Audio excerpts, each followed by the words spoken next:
ब्रह्मकुमारी ईश्वरीय विश्वविद्यालयको प्रस्तुति श्रीमद् भगवत गीता जीवनको एक शाश्वत गीत विषयक श्रृङ्खलामा यहाँ सबैलाई हार्दिक स्वागत गर्दछौँ।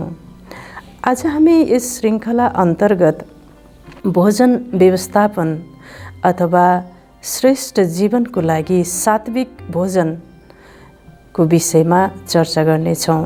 श्रेष्ठ जीवनको भव्य भवन सद्गुण र मूल्यहरूको जगमा उभिएको हुन्छ। वास्तवमा हरेक जीवात्माले श्रेष्ठ जीवन, उत्कृष्ट जीवन व्यतीत गर्न चाहन्छ। यसको लागि सद्गुण, सात्विकता र श्रेष्ठ जीवनलाई अनुसरण गर्नुपर्दछ। जहाँ कि श्रेष्ठ जीवनको लागि सात्विक भोजनको अत्यन्त आवश्यकता हुन्छ। श्रेष्ठ जीवनको आधार सात्विक भोजन हो। भनिन्छ जस्तो अन्न त्यस्तै मन, अथवा अन्नको प्रकृति अनुसार मनको निर्माण हुन्छ। यसै गरी मनको प्रकृति अनुसार विचारको निर्माण हुन्छ। यसै गरी विचारको प्रकृति अनुसार कर्मको निर्माण हुन्छ। यसै गरी कर्मको प्रकृति अनुसार संस्कारको निर्माण हुन्छ भने संस्कारको प्रकृति अनुसार भाग्यको निर्माण हुन्छ। त्यसैले जीवात्मालाई श्रेष्ठ भाग्य बनाउनको लागि श्रेष्ठ सात्विक शुद्ध अन्न ग्रहण गर्नुपर्दछ, किनकि अन्नले नै भाग्यको निर्माण गर्दछ। हामीले जस्तो भोजन ग्रहण गरिरहेका हुन्छौँ त्यस्तै भाग्य हामीले निर्माण गरिरहेका हुन्छौँ। भनिन्छ श्रेष्ठ र महान जीवनको लागि सात्विक शुद्ध शाकाहारी भोजनको अत्यन्त आवश्यकता हुन्छ। कुनै पनि खाद्य पदार्थलाई भोजनको रूपमा आइपुग्दा कयौँ चरणहरू हुन्छन्। आज भने हामी यहाँ 4वटा चरणको विषयमा चर्चा गर्नेछौँ र ती 4वटा चरणमा भोजनको शुद्धिकरणको साथसाथै दिव्य मूल्यहरू, सद्गुणहरू र दिव्य भाइब्रेसनको संलग्नताबाट मात्र त्यो भोजन सात्विक हुन्छ र त्यसबाट सकारात्मक परिणाम निस्कन्छ र व्यक्तिको जीवनको आध्यात्मिक अभिष्ट पूर्ण हुन सक्दछ। आदरणीय महानुभावहरू, सबैभन्दा पहिलो चरण हो खाद्य पदार्थको छनौट। भगवानले श्रीमद् भगवत गीताको अध्याय 17 को 8, 9 र 10 नम्बर श्लोकमा सात्विक, राजसिक र तामसिक भोजनको विषयमा विश्लेषण गर्नुभएको छ। आयु, बुद्धि, बल, प्रेम र आरोग्य र सुखलाई वृद्धि गर्ने रसयुक्त भोजन सात्विक भोजन, जुन भोजन स्वभावैले मनलाई प्रिय लाग्ने भोजन सात्विक भोजन हो।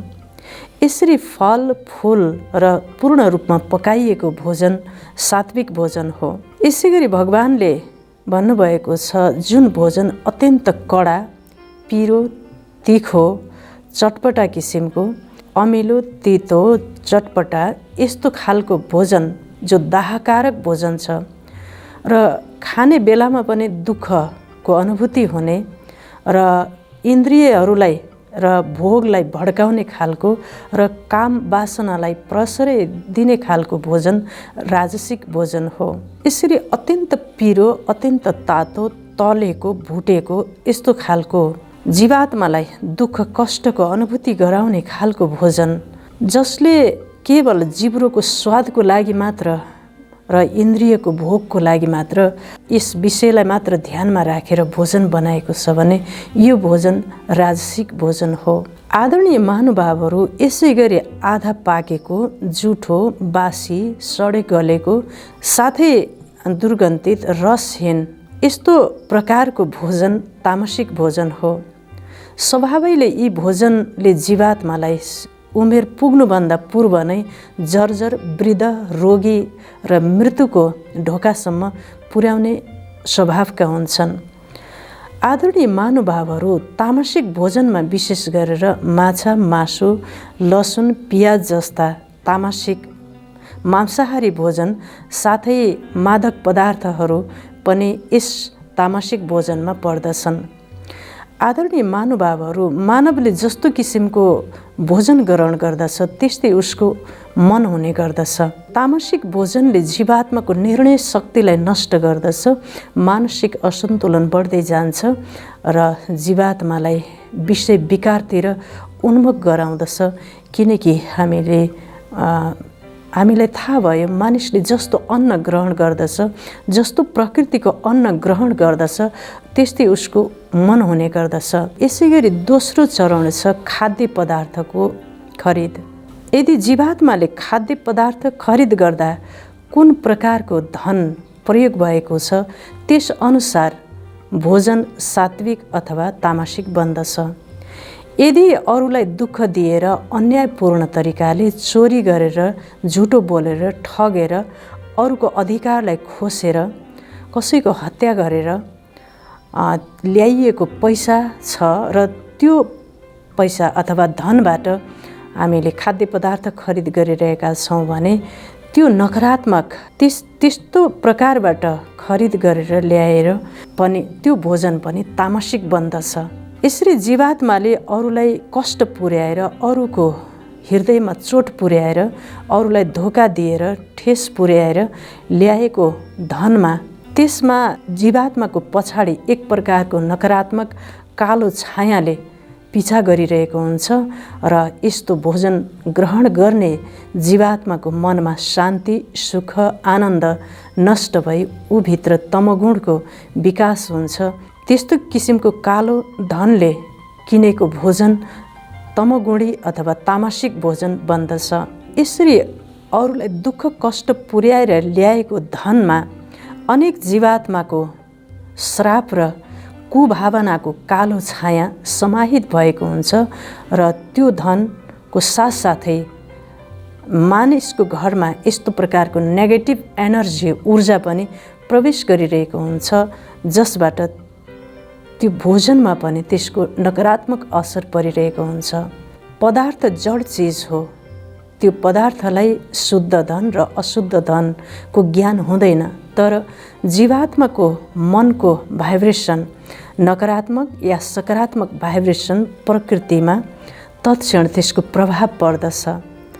यसरी कुभावनाबाट र कुविचारको प्रभाव प्रकम्पन त्यो भोजनमा भने, त्यो पदार्थमा भने अवश्य पर्दछ र त्यसको असर पुनः फेरि जीवात्माको मन तथा व्यक्तित्वमा पर्दछ।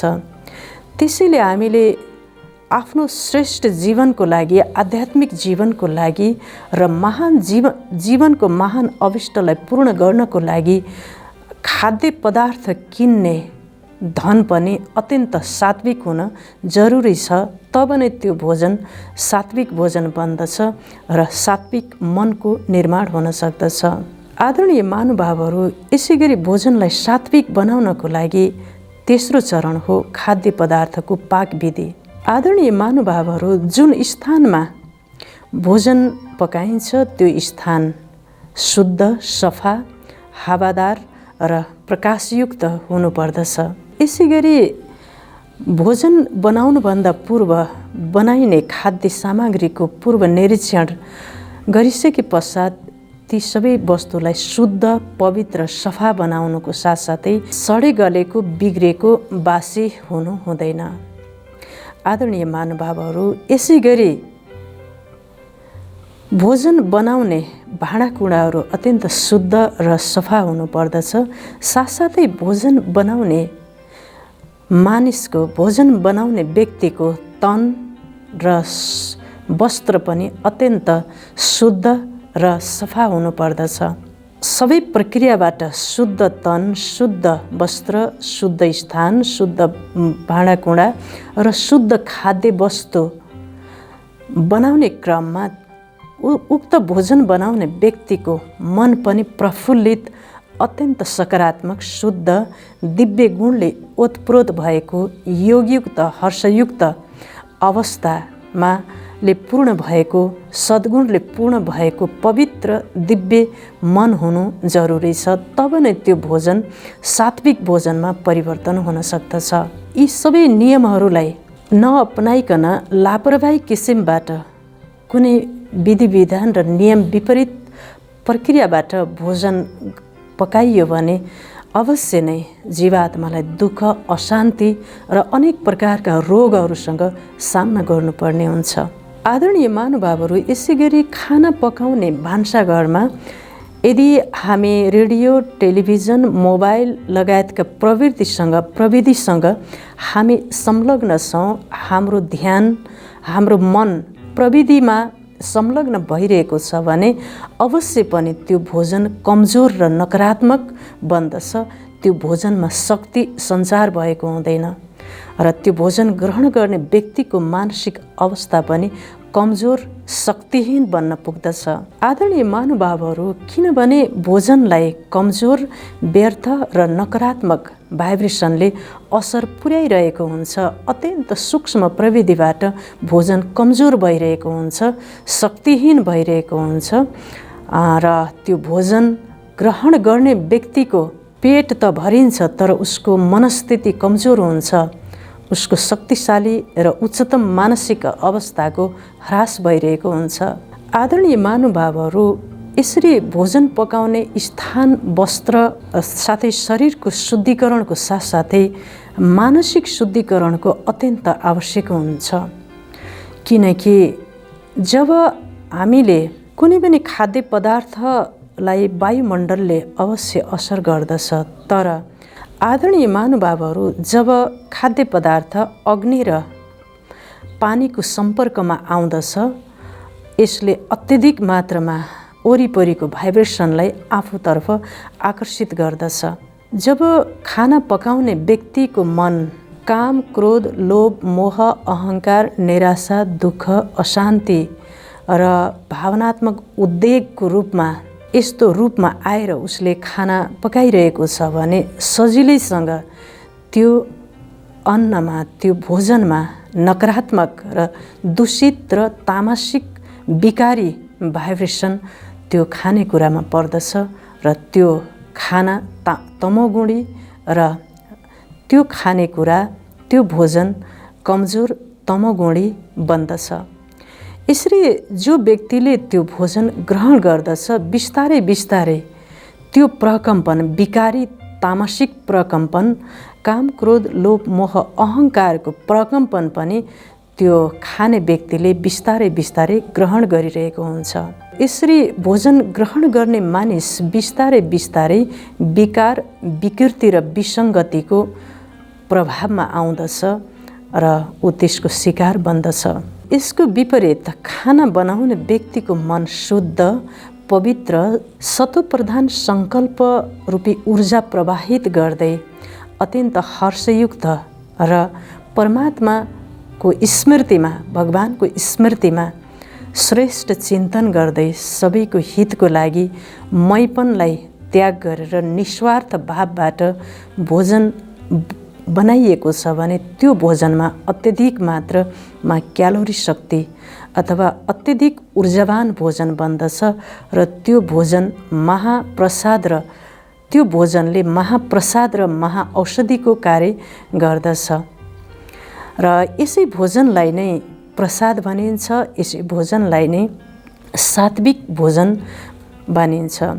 तो आदरणीय महानुभावहरू, यसरी भोजन बनाउँदा भौतिक र स्थूल शुद्धिको साथसाथै मानसिक शुद्धिकरणको एकदमै ठुलो आवश्यकता छ। आदरणीय महानुभावहरू, यस्तो शुद्ध, सात्विक, श्रेष्ठ सङ्कल्प र श्रेष्ठ भाइब्रेसनबाट चार्ज भएको भोजन एवं अथवा प्रसाद ग्रहण गर्दा जीवात्माको मनमा दिव्यता, बुद्धि, सात्विक बुद्धि र बुद्धिमा तेज र शरीरमा ओज बलको वृद्धि हुँदै ऊर्जावान बनेर ईश्वरसँग प्रीत बुद्धि हुँदै उसले जीवनको श्रेष्ठ अभिष्टलाई प्राप्त गर्न सक्दछ।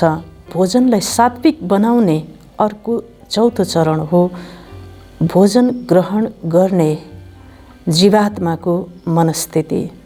जीवात्मा खानको लागि होइन, जिउनको लागि खान्छ।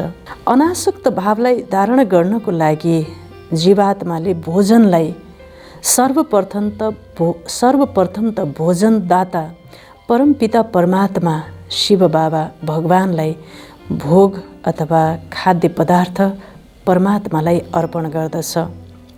हुन त भगवान अभोक्ता हुनुहुन्छ, तापनि हामीले भगवानलाई भाव अर्पित गर्ने हो। भोजन त निमित्त मात्र हो र हाम्रो श्रेष्ठ भावना, प्रेमको भावना, सम्मानको भावना भगवानलाई अर्पण गर्ने हो। यसरी परमात्मालाई अर्पण गरिएको भोजन प्रसादको रूपमा परिवर्तन हुने गर्दछ। आदरणीय महानुभावहरू, वर्तमान समय मानवको तनावग्रस्त जीवनशैली र हतार मानसिकताले भोजन ग्रहण गर्दा यसको नकारात्मक प्रभाव शरीरमा पर्ने गर्दछ। शरीर साथै मन कमजोर हुने गर्दछ। त्यसैले भोजन ग्रहण गर्ने बेलामा अनावश्यक कुराकानी, नकारात्मक विचारको भाइब्रेसन, साथै टेलिभिजन, साथै मोबाइलमा गर्ने व्यर्थ कुराकानीहरूलाई बन्द गरेर एकदम साइलेन्समा शान्त मनस्थितिलाई धारणा गरेर सकारात्मक र श्रेष्ठ चिन्तनसहित परमपिता परमात्माको स्मृतिमा रहेर मौनमा जब हामीले भोजन ग्रहण गर्दछौँ तब मात्र हाम्रो शरीरमा यसको सकारात्मक प्रभाव पर्दछ। आदरणीय महानुभावहरू, भोजन ग्रहण गर्ने बेलामा पनि तपस्या अथवा साधनालाई ध्यान दिँदै भोजन यदि ग्रहण गऱ्यौँ भने भोजनको एक एक कणले हाम्रो शरीरलाई ऊर्जावान बनाउने, मन साथसाथै मनको पनि सशक्तिकरण गरी नैतिकवान, चरित्रवान हुने र जीवात्मालाई यसरी परमात्माको स्मृतिमा गरिएको भोजनबाट मनमा तृप्ति, प्रसन्नता प्राप्त हुने गर्दछ। आदरणीय महानुभावहरू, श्रीमद् भगवत गीतामा भगवानले भन्नुभएको छ, जसले भगवानलाई अर्पण नगरिकन र भगवानको स्मृति बिना भोजन ग्रहण गर्दछ वास्तवमा उसले पापलाई नै पकाउँदछ र पापलाई नै ग्रहण गर्दछ र उसले पाप कर्म नै गर्दछ भनेर वर्णन गरिएको छ। त्यसैले हामीले भोजन ग्रहण गर्नु पूर्व स्वयं सृष्टिका रचनाकार परमपिता परमात्मालाई भोजन अर्पण गरे पश्चात नै हामीले भोजन ग्रहण गर्नुपर्दछ। भगवानले भन्नुभएको छ, जसले यज्ञबाट भोजन ग्रहण गर्दछ त्यो पुण्य कर्ममा परिवर्तन हुन्छ।